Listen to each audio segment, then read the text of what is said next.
Guilty. Oh yeah. Well, I blame myself for being bullied, of course. Yeah, for a long time. And that was due to messages I was getting from the bullies themselves, from other people. So I believed for a long time that the reason for my pain was myself. The following conversation contains some subject matter that may be considered upsetting to some individuals. What you are watching is a YouTube-friendly version of this video. If you wish to watch the full and unfiltered version, please consider subscribing to my Patreon channel. And now, go grab some snacks and enjoy this video. Just don't snack too much, because your health matters. Hello everyone, today I have Freddie Cocker with me.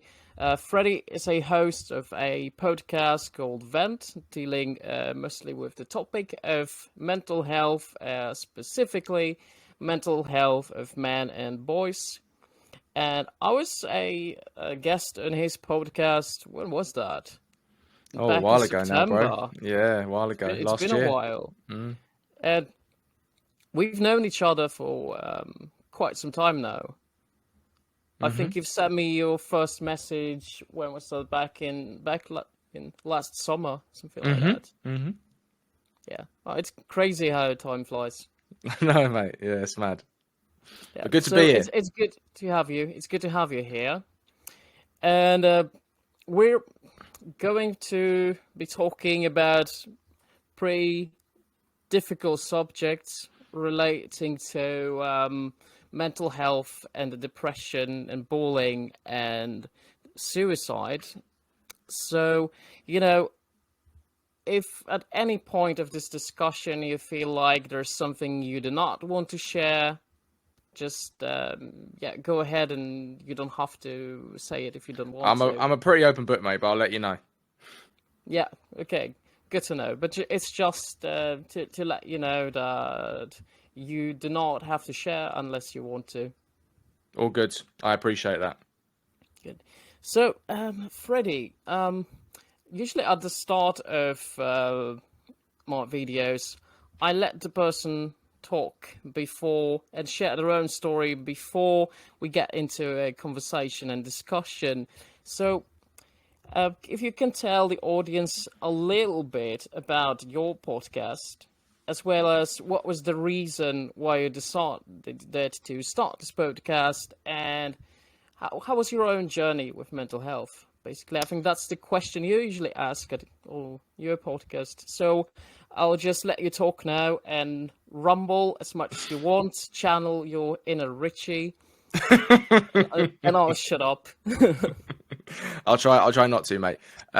So yeah, thank you very much for inviting me on, mate. Really great to see you again and chat with you and be on your channel. So yeah, I started my mental health platform called Vent, which I started in September 2017. So it will be 7 years in September, which is mad, to be honest, how much time has flown. And then I started the podcast, which you were very thankfully a guest on. That was in April 2019, so that celebrated its 5th year last month, sorry. So that was really great and really important. So Vent is a platform where everyone, but as you said, especially men and boys, can open up about their mental health issues, break down stigmas, and start conversations. And then the mental health, and then the Just Checking In podcast is the podcast, which is a part of that. And since I've started Vent, it's become a website, it's a podcast, it's a biannual music night. I did a podcast live show last year, which took a lot of learnings from, shall we say. What went well, but a lot of other things didn't go well. I was beg, borrowed, stealing to get as many people to come to that event as I could. It's much easier to sell tickets for a sesh. A DJ gig? Or... No, those are the ones that are easier sells. This was okay. Like, imagine just like 3 lads plus me talking as if it was a podcast. So it's a much harder sell for that one. But it still went well. So I'm proud of doing it. And yeah, so the reason I started Vent was twofold.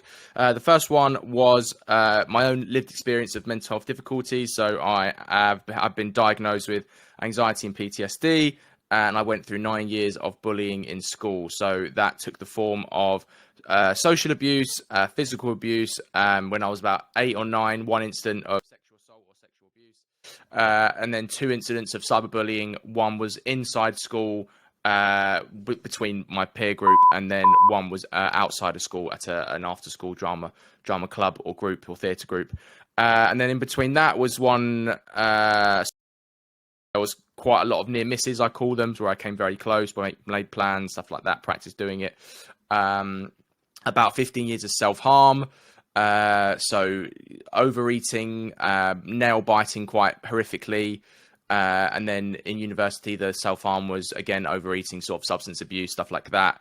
So, so the bullying started when I was 7 years old. That lasted till I was about 10, when the main bully who bullied me in primary school left. And then I went to secondary school, went from a very sort of sheltered primary school. For your Norwegian listeners, primary school is like age 3 to like 10 or 11.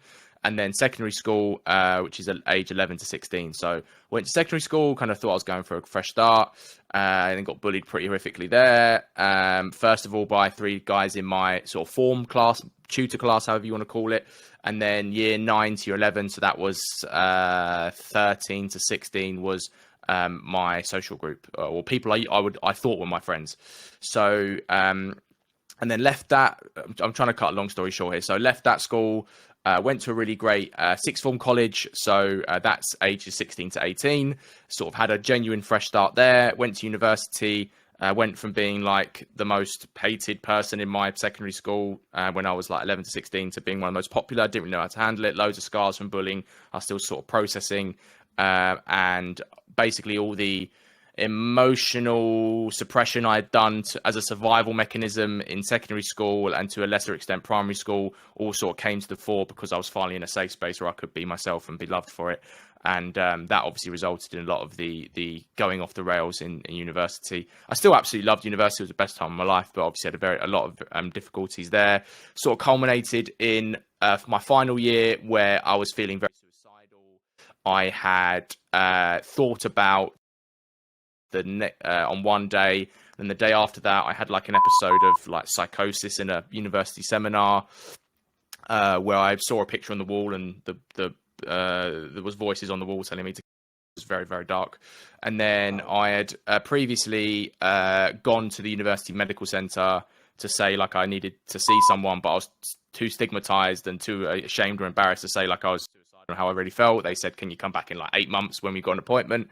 And then during that episode of psychosis, I had a close friend called Tilly who was sitting next to me, and we both did politics together. And I was telling her what was going on by texting her, and she took me to the medical center and said, like, tell them what's happening, tell them what's really going on. I'm not going to leave until you've done that. So did that. They saw me straight away. I got put on 8 weeks of cognitive behavioral therapy, and that was sort of the start of, I guess, my recovery journey, so to speak. Fast forward a few years, and the which had been like a suppressed memory for many, many years, had suddenly came to the surface. And I did another 6 or 7 weeks of CBT, sorted a few issues out. I initially thought it was like anxiety related, which some of it was, but I actually realized that a lot of it was to do with like my attachment style, which was infiltrating and corrupting.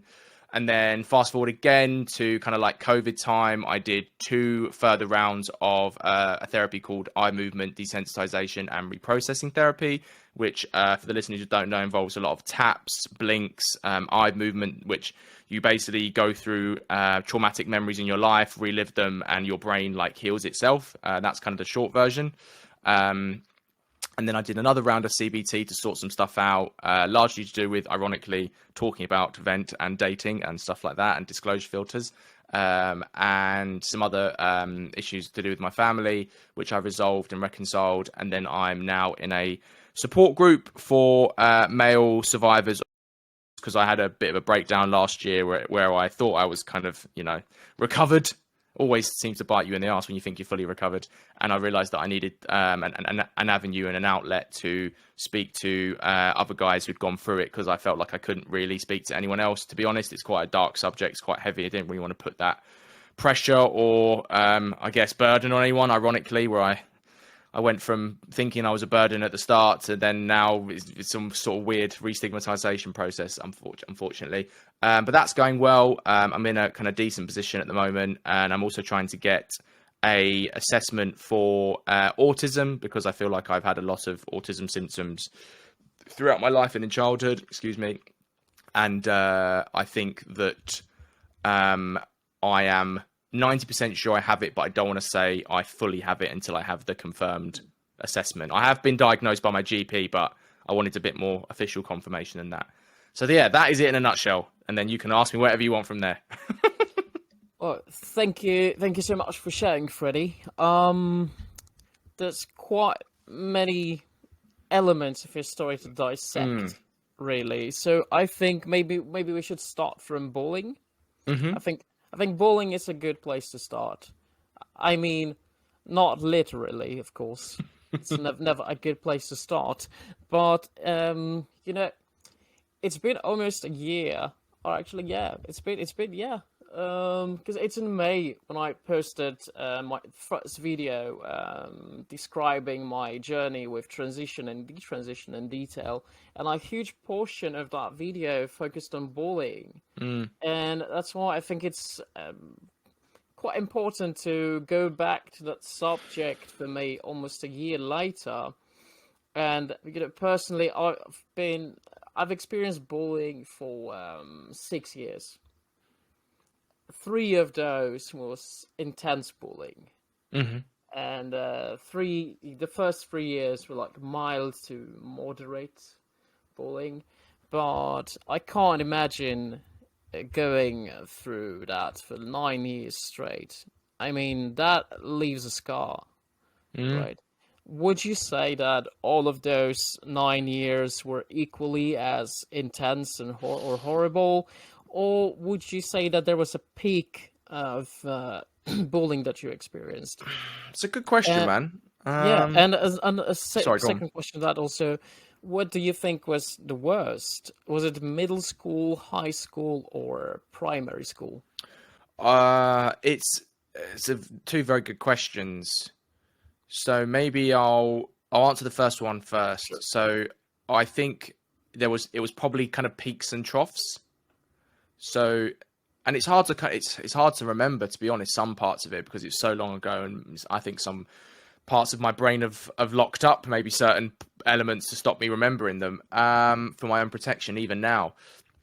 I'd say that primary school was definitely really bad, but I loved my primary school experience. Even so, it was a very nice school. I loved the teachers. It was just a very small school, so there was one class for every year. There was only about 10 boys, so it's basically like one group. So it's hard, if you're getting bullied in one group, you haven't really got anywhere to go or another, boys to be friends with. And the bully he had a very adult mind for a young age. He was very able to manipulate the other boys into bullying me and stuff, social ostracization and stuff like that. So that was obviously really hard, but I did have lots of good times in that school. I was a lead in all my school plays. I loved drama. Sadly, I got bullied in an after-school drama school, which kind of killed my love of theatre for quite a long time. Thankfully, I've got it back now. Secondary school was more intense, I would say, from memory. I would say year 7 to year 9, again, hard to remember, probably peaks and troughs. It was guys in my form class. I wasn't seeing them all the time. Year 9 was obviously the attempt, so you could argue that was probably the peak. But I came very close to a number of occasions, year 10 to 11, so 15 to 16. After I got cyberbullied the first time, I had got a guy in my social group create a Facebook group about me, invited the whole year group to it, all sorts of horrible stuff. And that I came really close to taking my own life after that. So yeah, it's hard to say, man. It's hard to say whether there was a peak, because there was loads of really difficult moments. I could go on and on about different incidents. So yeah, what was the second question? Sorry. What do you think was the worst? Primary, secondary? Oh, secondary school was the worst. Secondary school was worse than primary school, despite the fact that I was primary school. That incident was dealt with really well by my head teacher, who I got back in contact with a few years ago to say thank you for how he protected me. And kind of dealt with it as best as he could at that point.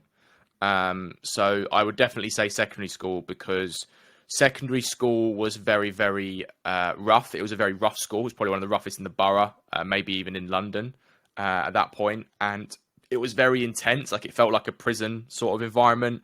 I went to a school which was about an hour away from me, kind of commute. So it felt like I was going to prison every day at certain points for long periods. I still, can take some few positive memories from there. There's a few people I still keep in contact with. I can laugh about my pain pretty well. There's some absolutely bonkers stories from my time there. So yeah, I would probably say secondary school was more intense. I guess because you're at that more formative age, 11 to 16. You're figuring out your sexuality, you're figuring out lots of other things. You're making more mistakes than you would in primary school. And yeah, I would to conclude, I would say that secondary school was more intense. And when we chatted, mate, I related to a lot of what you said when it comes to how being bullied by other boys made you relate to your own masculinity.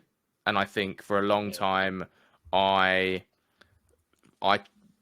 wanted to kind of push myself away from that hyper masculinity. I don't call it toxic, but that hyper masculinity, that bravado and egotistical kind of brand that a lot of boys fall into in herds. I think individually, most teenage boys, I don't think are like that. But when you get them in a herd, those kind of boys, they can be very easily malleable and manipulated by ringleaders. And if you get, if your school environment promotes that or doesn't counter that, then that can fester really quickly. My secondary school was very cliquey.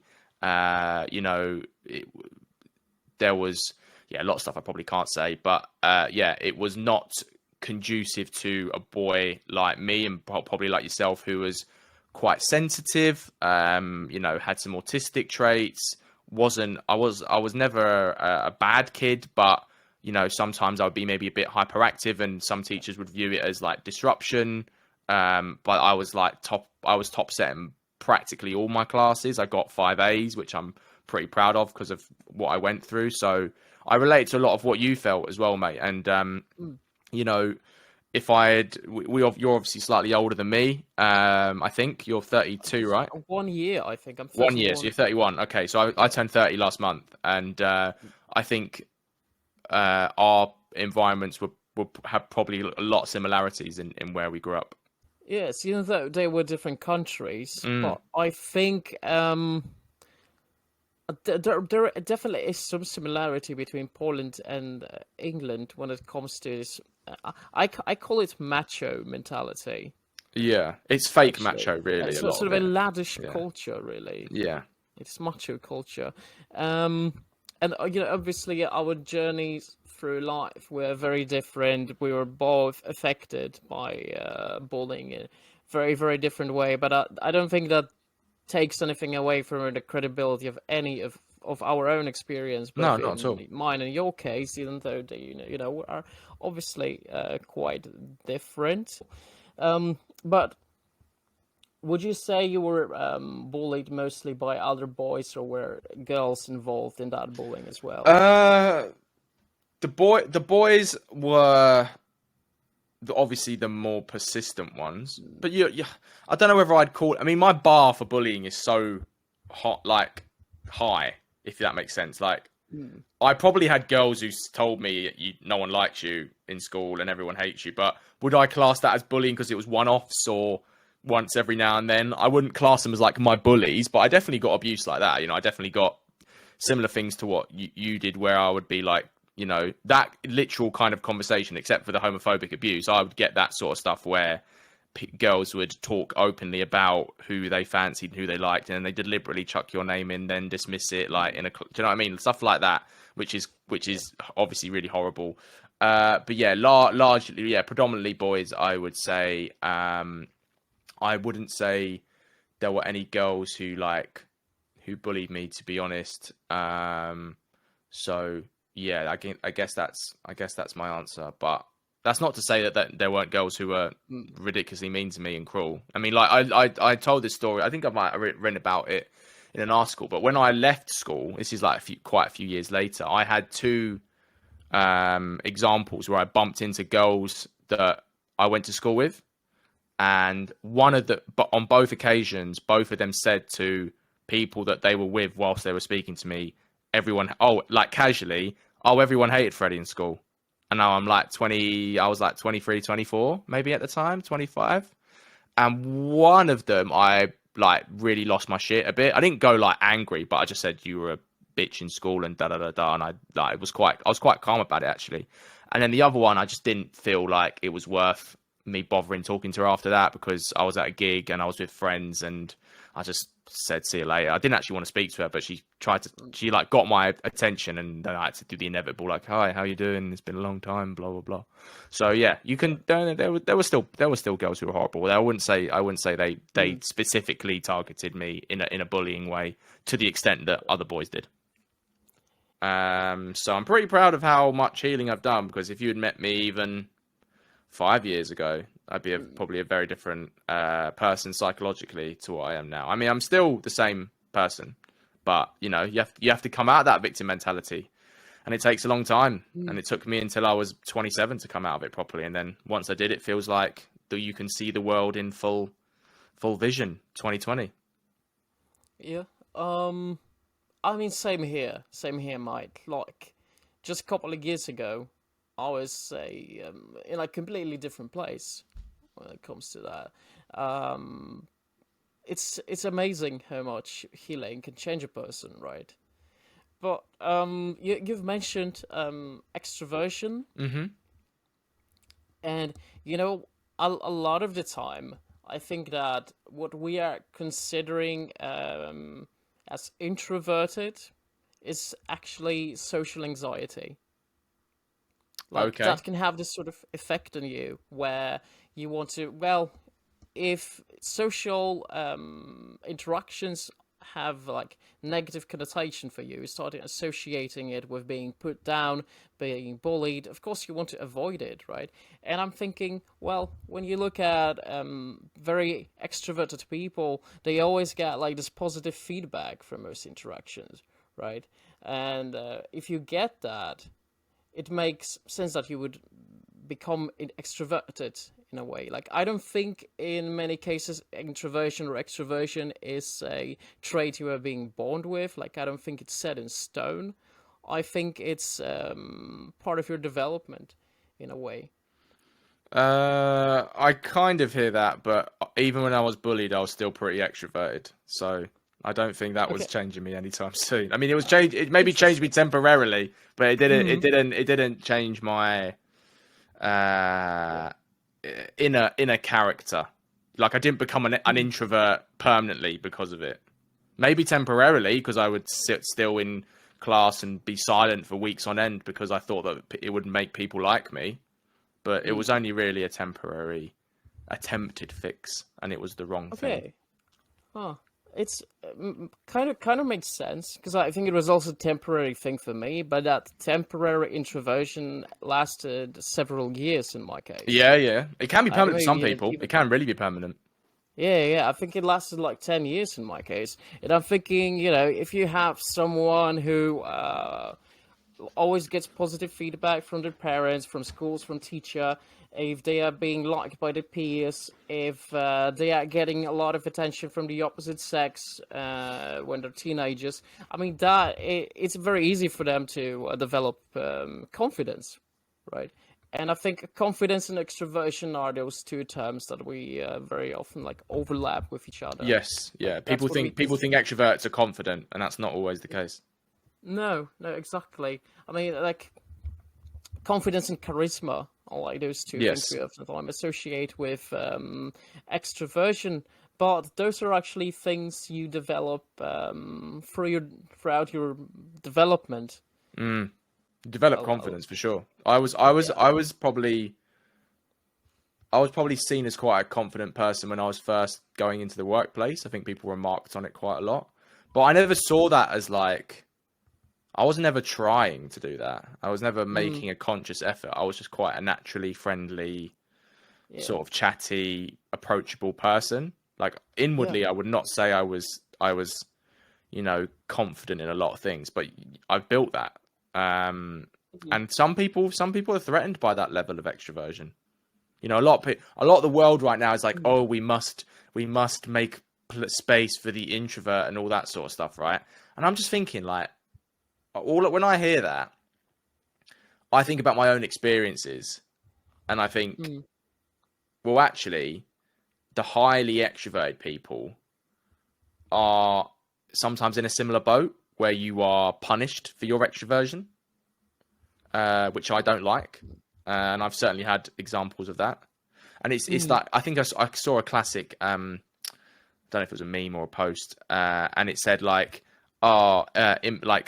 society, bring your whole self, but not like that. And I was like, yeah, that's true. That's true. I've had plenty of examples like that. Oh, bring your, be yourself. Oh, wait, not like that. Then don't be yourself. Oh, yeah. I can definitely relate to that. Like, it's kind of a lie in a way when people say that. Like, be yourself, come as you are, as long as it fits. Yes. The expectations. My expectations of you. Right? Yes. Yeah, exactly. And it's just, if you just try to steer away from that expectation, that's when you become problematic at that point. But what would you say helped you feel confident? Because a lot of the time I'm thinking that true confidence is not something you have to maintain on the surface and just try to push it up there to appear confidence. I think true confidence comes naturally when you've achieved a state of mind in which you are happy and content with yourself, but you're also aware of your flaws. And I think if you are someone who's not aware of your own flaws, if you ignore them, then you're putting in just this facade of confidence. It's a mask, yeah. And those are two very different things, the way I see it. What helped me? So, do you know what? I'll go through what helped me in different periods of my life, right? So, I think during secondary school, what gave me any sort of element of self-confidence was I was accepted in one social group, which massively helped because I was rejected from every other one I was going into. But I went to a cricket club. They accepted me. They helped me feel got a great sense of belonging. So that helped a lot. I eventually found a new social group who accepted me. That helped a lot. I went to a new school, obviously, as I said, in sixth form. That helped me with a really great fresh start. And the experience I got from that was great. I also was rewarded for intellectualism. So, if I got a great mark in an exam, boys would socially reward me for that. Whereas before, I was socially punished for it. University, again, I went from being one of the most hated people in my secondary school to one of the most popular people at uni. That obviously helped a lot. Didn't really know how to handle it at first. I was like, what the fuck's going on here? Paranoia, trust issues, all sorts of stuff was still lingering. A bit of success with the opposite sex, not a lot, but a bit of success, that obviously helps your confidence, which I started to get. And then from 21 onwards, the gym was massive for me. Really, I've been training pretty hard in the gym for like 9 years now. That was massive for my self-esteem, for my self-confidence, for my self-worth. Excuse me. And then obviously therapy massively helped for my self-confidence because I say often, self-acceptance is a suit of armor. And if you accept yourself fully, people can have a go at you, people can try and bring you down, and you can always bat them away pretty well, I would say. So that's what's helped. I always like to mix serious topics with something more chill on this channel. So you've mentioned going to the gym. Are there any specific type of exercises you like doing? So I go to a bodybuilder gym. So I do body parts in a day, days. So I'll do excuse me. So I'll do arms on one day, legs on one day, and that's really good for my routine. I'm a really big stickler for routine, which helps. I do run. I don't run often. I love the post run feeling, but I hate the run feeling. It's not my favorite. So cardio is obviously not my favorite, but I have to do it. And yeah, those were I don't think I have a favorite exercise, but I just like the routine of exercise and, you know, testing my body and building my strength. You know, feeling strong is massive for me, and it's great. What would you say motivates you the most when it comes to training, exercise, and gym?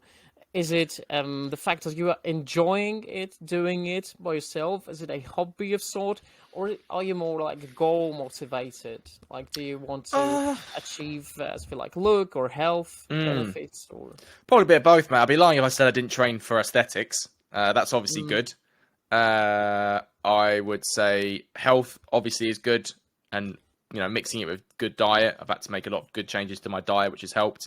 And you know, if you're exercising a lot, but your diet is bad, you won't get as many gains as you want. So it kind of forced me to like be like, oh, you know, I'm smashing the life out of myself in the gym, but I'm not getting the results I want. Then I need to reduce, you know, the amount of sugar I take or the amount of snacks that I'm eating and stuff like that. So yeah, that's been a positive. And yeah, goals wise, I probably had a couple when I came out of surgery last year. So I wanted to kind of get back up to a particular weight and a particular level of strength. And then after that, I've sort of been trying to kind of switch things up and do different sort of exercises. So yeah, it's probably ebbed and flowed, I would say, in the 9 years that I've been doing it. you know, I'm going to turn on the light here. Okay, I'm surprised you didn't do that before this. Yeah. I have this lamp. What is changing colors? You have been sitting like a Charles Dickens novel for the last like 40 minutes of this pod. But it's a common theme in this channel where... Have you turned the light on? There's not been much difference in my end, mate. No, I mean, it's a little bit. It's changing colours. Oh, right. See, I thought it was going to be really bright, and you've just literally turned on a lamp somewhere. It's right next to me, but it's always very dim here. Even if I turn on the light, it's always It is dim. Norway. It's dark. It's dark 364 days a year. Well, no, we have very sunny days, actually, but my apartment is very dim in general. And it's a common theme here, where my guest is on the light side, I'm on the dark side.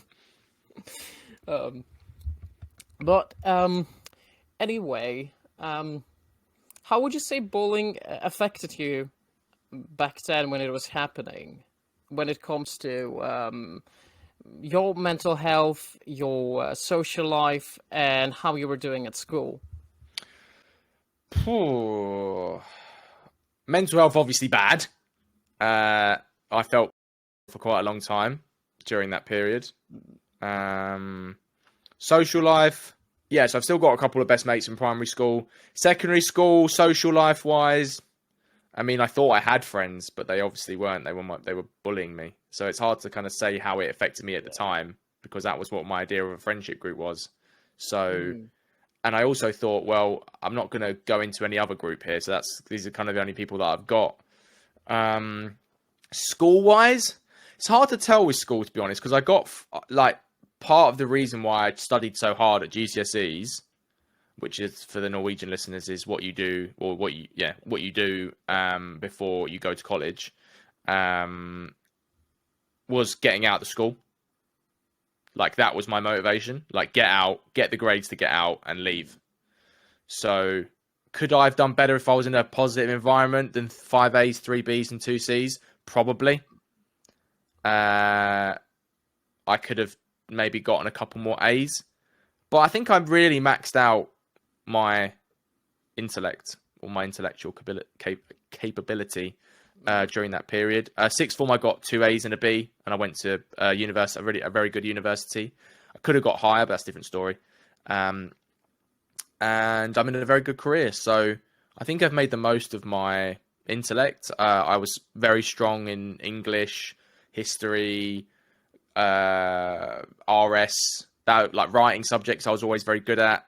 Drama I was good at. Languages I was okay at. My brain is not geared to specifically for languages, but I'm very good at memorizing. I don't know if you're good at that as well, Alex, but it seems to be Well, a yeah, seems to be an but autistic trait I'm as good well. at Very, languages and memorizing actually. And yeah. memorizing actually helps with languages, sort of. I can remember like like words now in a different language because of what I did back then, but it's hard for me to learn a language fluently because I feel like I'd have to learn every single word, sort of vibe. But Okay, I don't think it's yeah, the best way to learn language, really. it's not. But that's how my brain No, works. That's why I'd say my brain's not geared to it. yeah. Yeah, I'm okay. I'm okay. I can speak basic Spanish and I can speak basic German. Still, and my accent's very good. I've always had a very good ear, so my accent's really good in Spanish and German Oh, to this day. well, that's cool. That's cool. I do actually a bit of German, Russian, and Japanese, but Mm. it's like Well, you're fluent in three, right? basic. Norwegian, Those are English, basics. Yeah, Polish. yeah. Norwegian, English, and Polish are like Yeah, three languages I'm fluent in. that's pretty mad, bro. Pretty mad because your brain's got your. Does your brain like change the way when you speak in Norwegian to English to Polish? Um, so I've like in my me brain I always think in English, Okay. but it's weird because when I speak Norwegian or I speak Polish, it's like I'm thinking in a different language and I'm speaking in a different Yeah, language it's at mad, the isn't same it? time, and sometimes I'm asking myself, how the hell does that work? I Even. know. That's what I was wondering. Like, do you think in the same way you speak, but if you think in English across all three, but then you speak in, yeah, Yeah, that's really interesting, man. yeah, but would you imagine that at the end of the secondary school, I actually failed 7 subjects? Oh wow.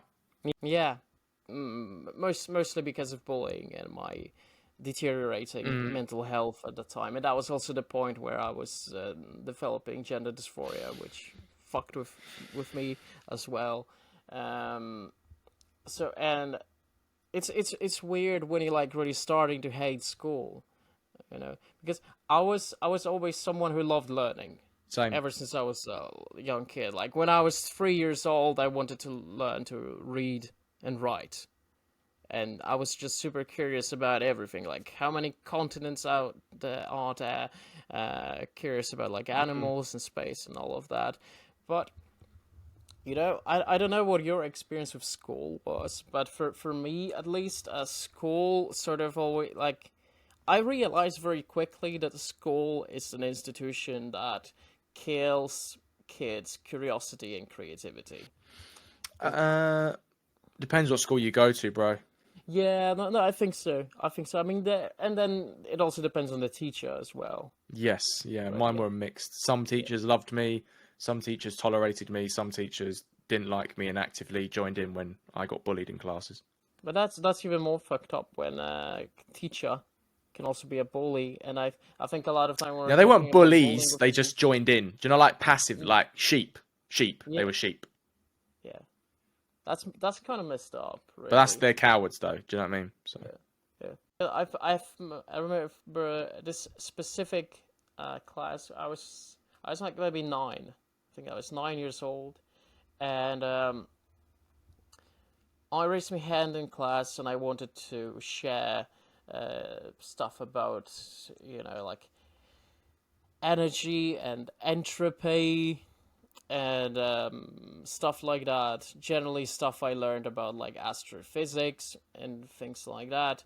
And what the teacher literally said to me there is just stay in your lane, you smartass.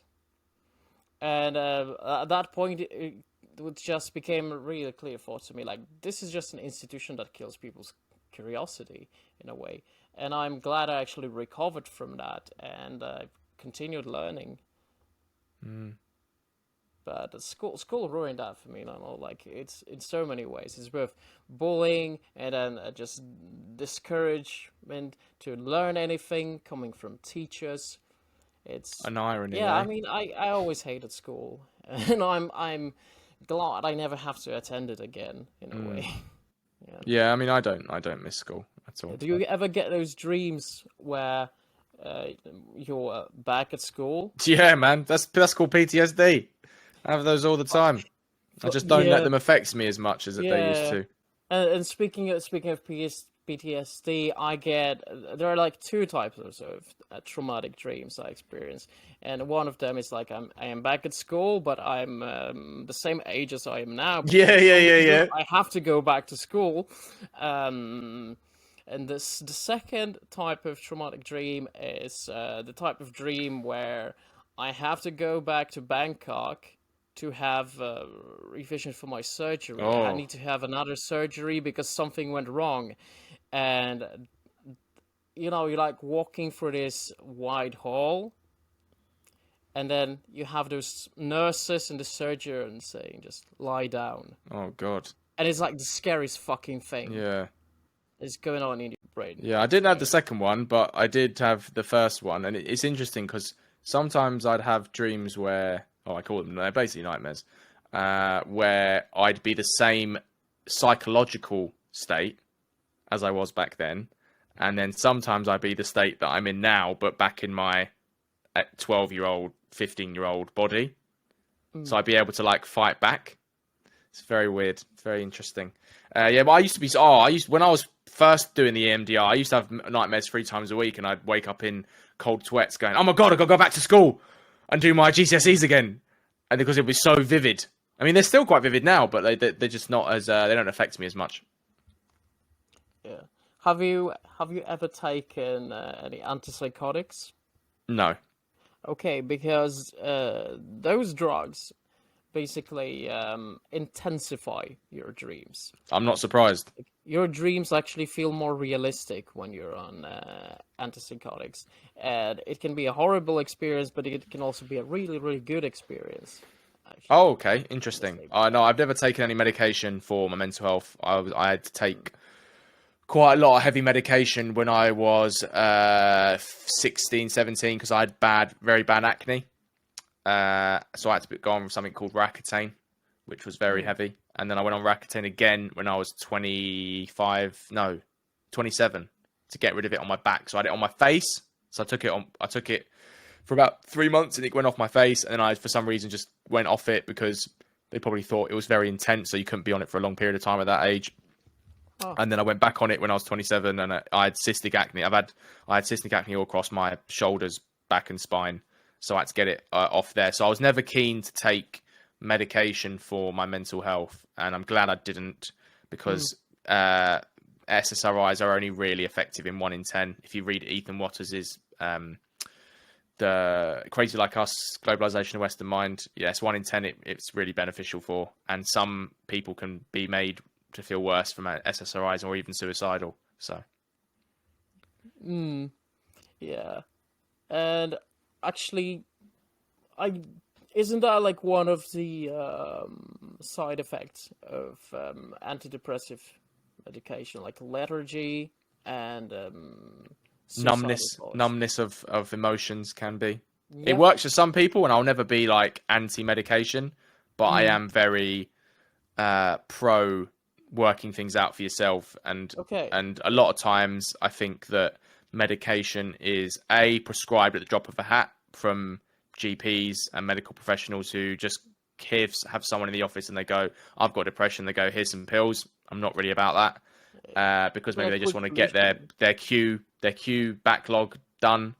And also, I think some people get led into believing that medication is the solution to their problems, and most of the time it's a sticking plaster. So I think, yeah. So when you say antipsychotic, like, yeah, someone who's got like severe schizophrenia, or borderline or bipolar, where they need that to sort of not have psychotic breaks or whatever, absolutely for that. But for people who've just got general anxiety or issues which don't need to be treated by medication, then I'm in favour of a much more nuanced and rational approach.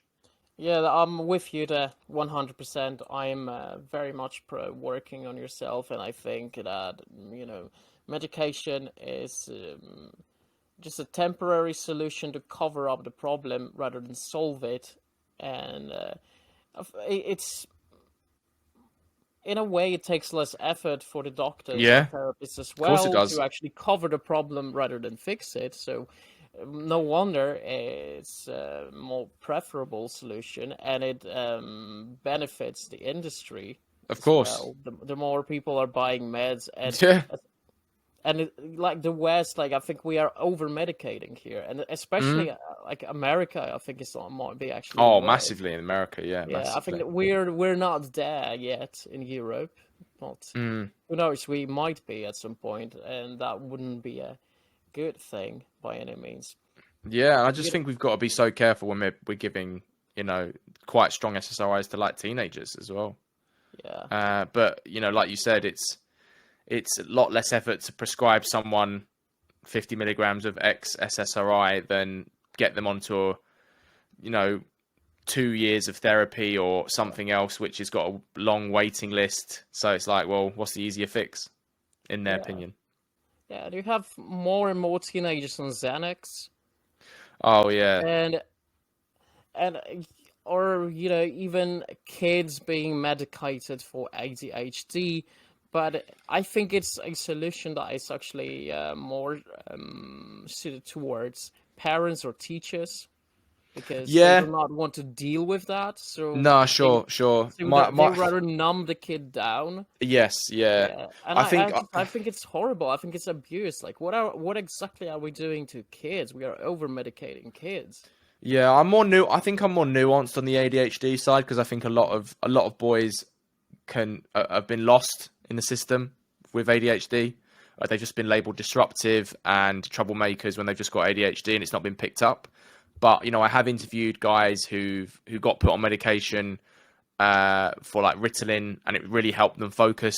But then I've Mm. also had other guys who it really fucked them up. So I think it's individual. We really need to go back to individual. But I do agree that we shouldn't be medicalizing, off the drop of a hat, but like Mm. individual, you know, um, universal approach. Yeah, no, I agree with you. Also, I'm not saying that we shouldn't be using those meds at all. Yeah, I'm just advocating for responsible approach. of course. Pretty Yeah. much the same as is my attitude with the use of hormones. Let's say, like, yeah, like my attitude there is pretty much the same. But regarding antipsychotics, there are some doctors that actually prescribe those to patients who are not bipolar, not schizophrenic by any means, but just prescribe it for sleep. Oh wow. Yep. I had prescription from my GP for quetiapine, or like in some countries also known as Seroquel. Yeah, that's strong And stuff, man. yeah, it is, and they just prescribe it for sleep, and I'm sort of opposed to that practice, really. Mm. Well, it's a funny statistic where when I read that the same company that developed heroin developed aspirin. Bayer. Yeah, Read into that what you will. yeah. No, we can leave Yeah, leave. let's leave Big Pharma for now. Yeah, yeah. I want to ask you about one specific thing you wrote in your first article that I think was most fascinating to me from Hmm.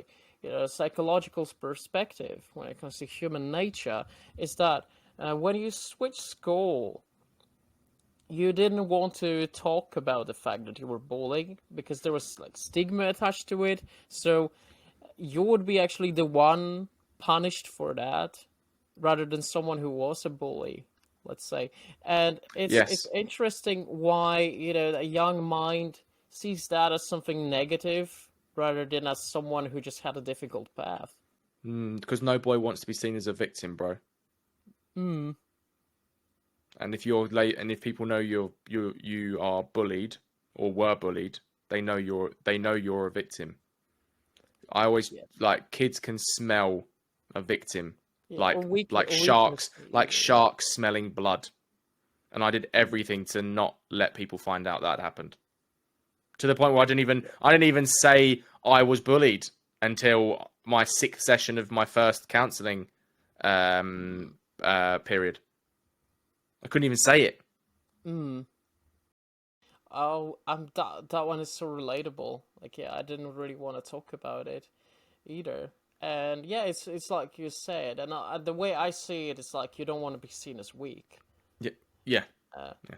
but even in an adult environment, actually, I didn't want to be perceived as such. But when it comes to very, very young people, it's sort of like there's this extra pressure on not being that, because then you're being seen as someone less worthy or somewhat a loser, and that it makes me think whether there is some evolutionary reason for bullying.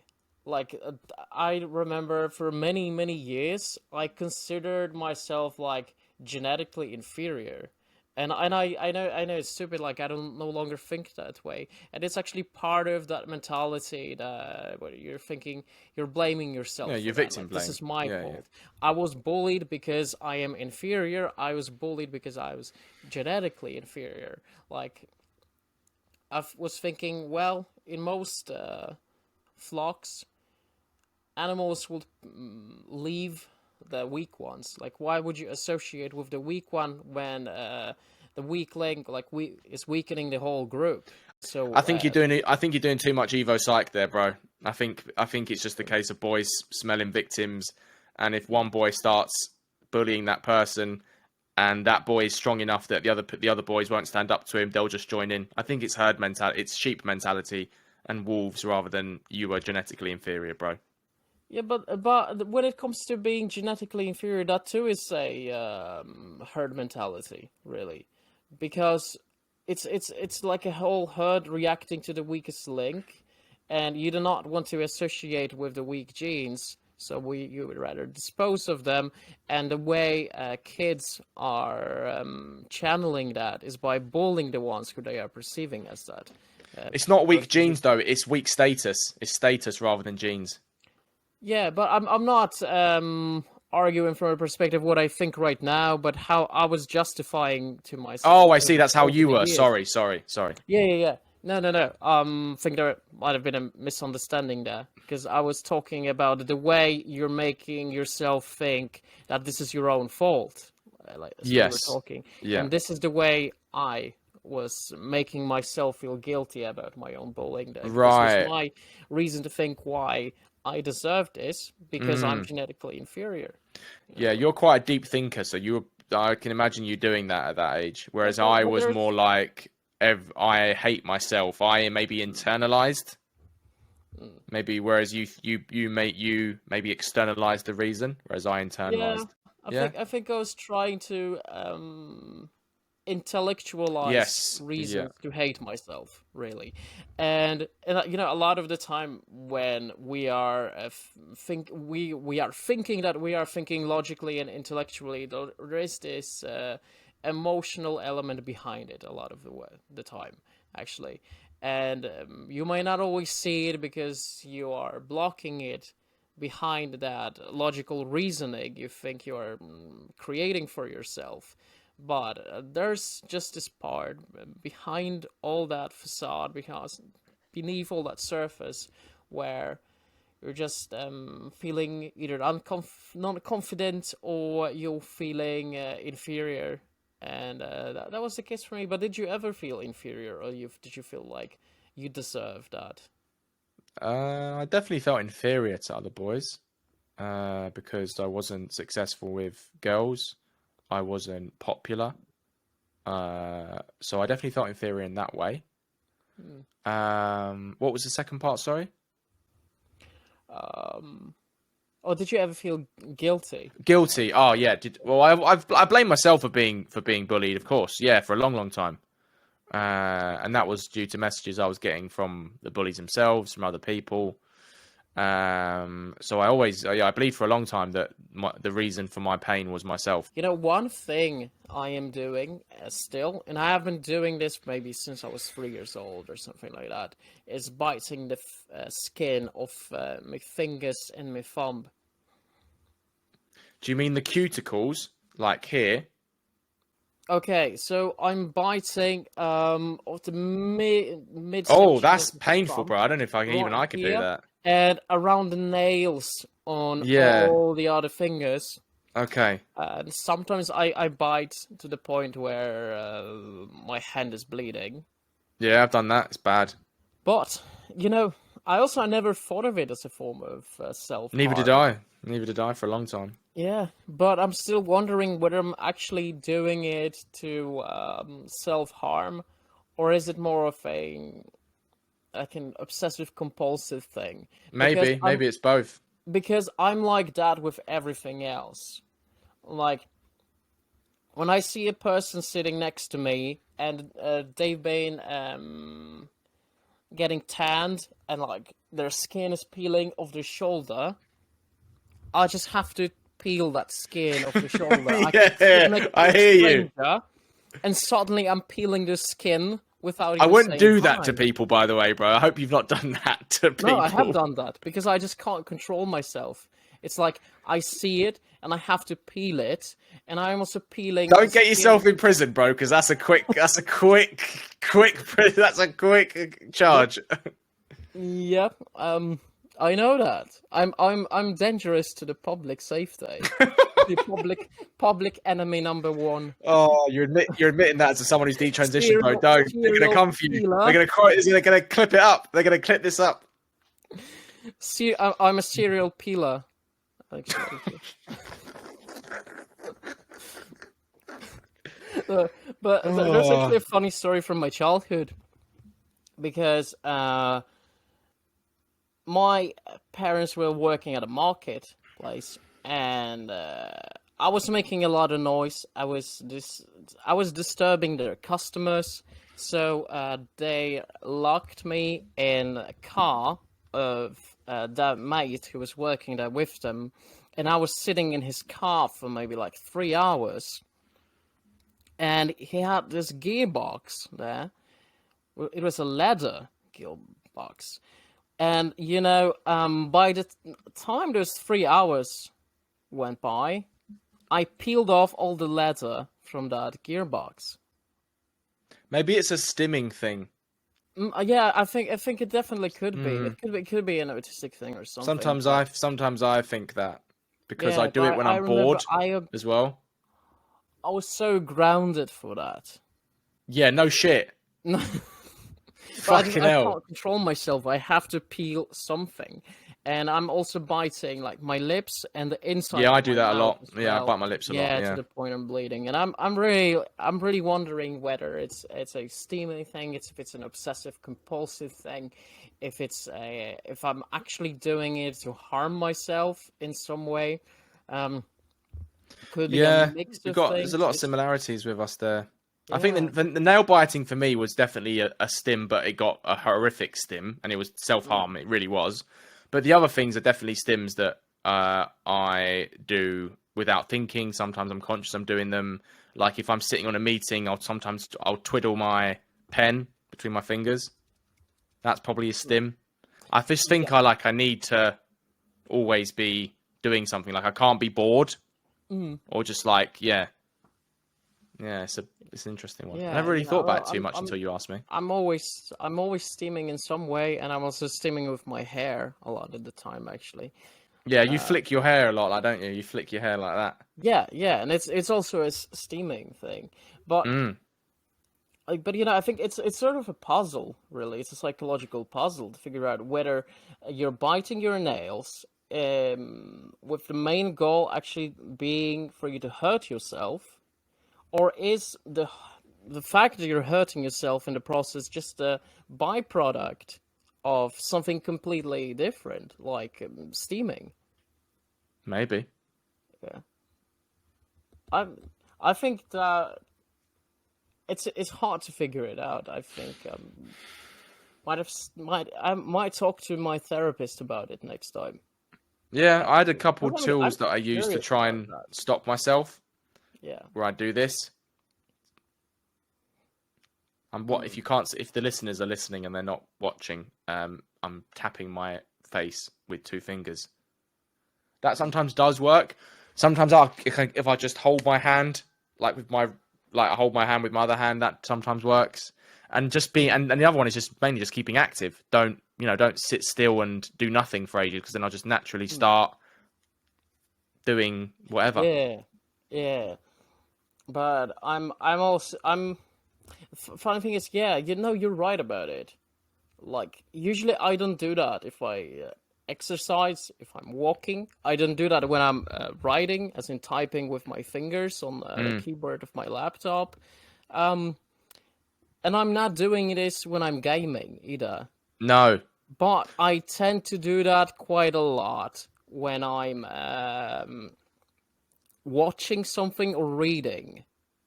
Or if Less I'm so just reading for not me. Maybe occupying what myself with sometimes anything. watching. Yeah, I do get what you mean by like the peeling stuff though. I'm not as bad as you, but if I've got a bit of skin hanging off or something, I just need to get it off, which doesn't help. Because then sometimes you do it, and you're like, now it's bad. Now I've got to put disinfectant on it, and you're like, and then you feel the shame of doing it.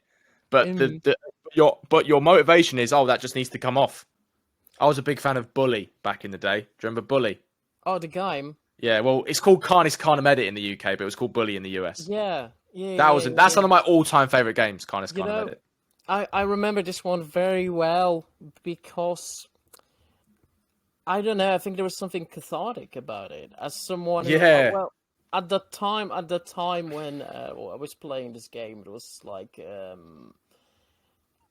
was in secondary school, and things got pretty bad there when it comes to bullying. So being able to play a game where I could switch the roles, fight back, I didn't really thought about it like that. Jesus, sort of, and just it was super cathartic in a way.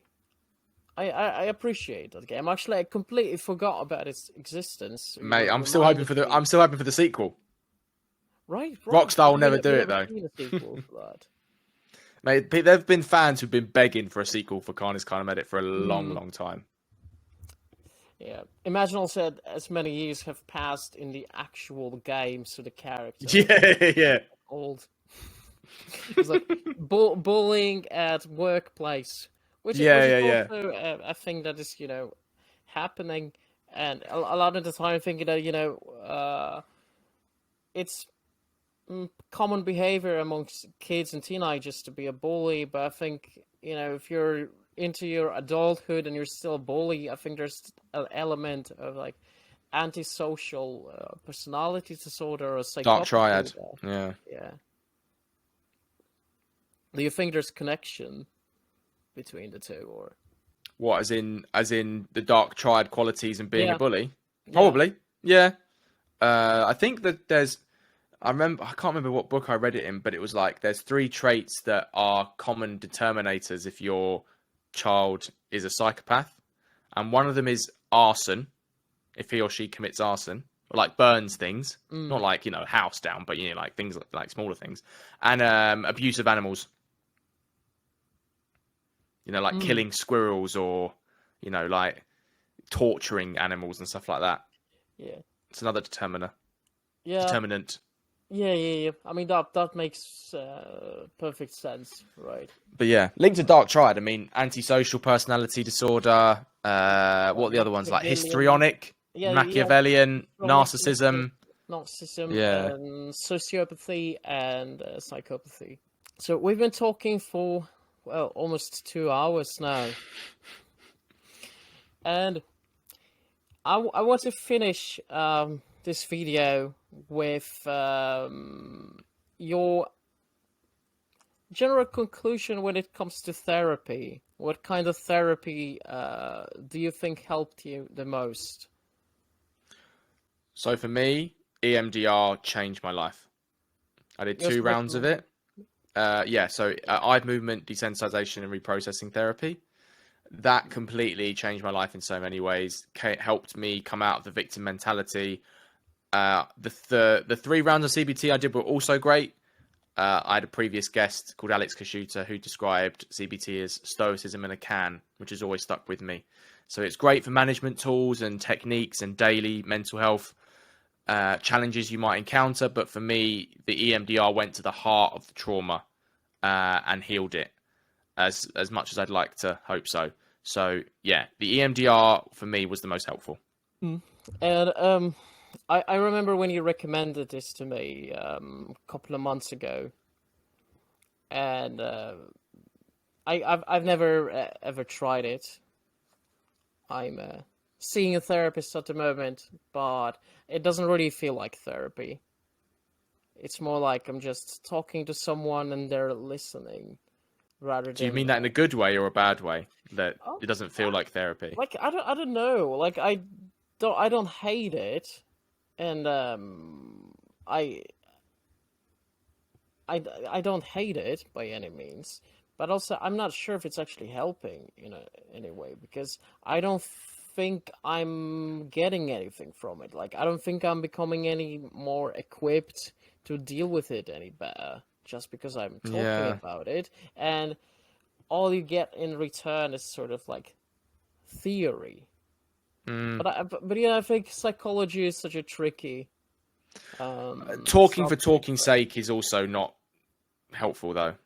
Do you know what I mean? Like, if you feel like you're just retreading old ground, then it sounds like you might want to try something else. Yeah, yeah, and I've tried many things. I think the most progress I've ever made, it was internal, like my own, just a change in my Yeah. own thought process in a way. Well, EMDR will do that for you. So if you are ready for it, mate, you can give it a go. Changed my life, 100%.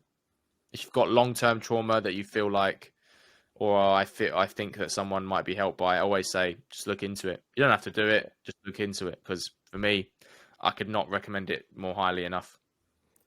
This is actually my last month in therapy Oh, okay. right now. So Congrats. when I'm off it, it is actually something I might try, because I mean, what do you have to lose? Well, Exactly. maybe your sanity. So, but yeah, thank you so much for this conversation, Freddie. I think this might have been the darkest video I have done on this channel. Oh, I hope not. I think it might be, actually. This has been alright, hasn't it? Come on. There's been some dark, some light. Well, at least half of this video is very dark. Yeah, it's your darkness in your room. That's what you actually mean. You'd be sitting in the dark for an hour and 50 minutes. You're bringing some lights to this video, so.